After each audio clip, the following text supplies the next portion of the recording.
Aujourd'hui, après sa transformation en 2009, le château de Jérusalem se nomme Espace culturel Georges Prêtre. Ce lieu dédié à la culture est situé rue Antoine Coé, anciennement rue Sadi Carnot.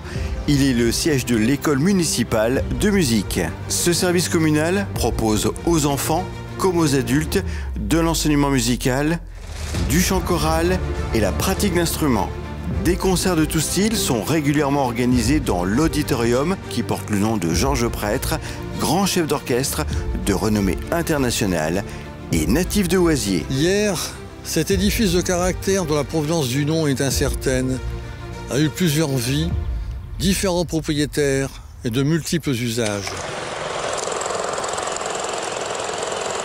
Tout d'abord, Cense de Jérusalem, puis Château de Jérusalem, transformé en hôpital militaire pendant la Première Guerre mondiale.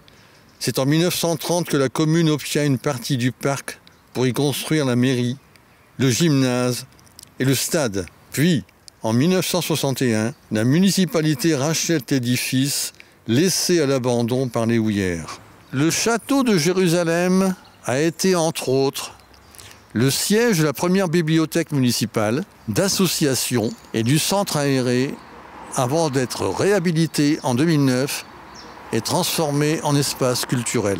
Donc là, sur la droite, là, c'était un logement de concierge. Donc mes parents y habitaient ainsi que mon frère.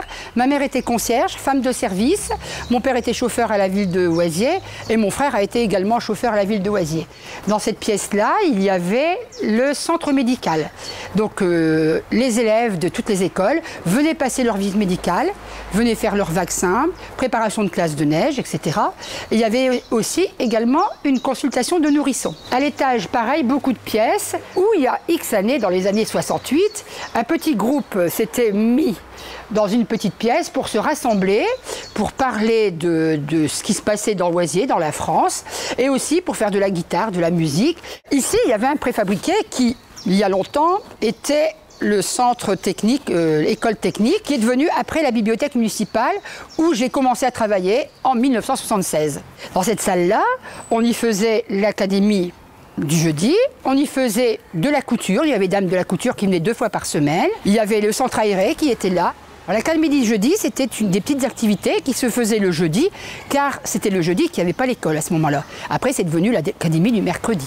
La belle vie de château avec mes parents, ma mère était un peu châtelaine à ce moment-là. Comme elle disait tout le temps, je paye beaucoup d'impôts locaux parce que j'ai beaucoup de fenêtres à ma maison.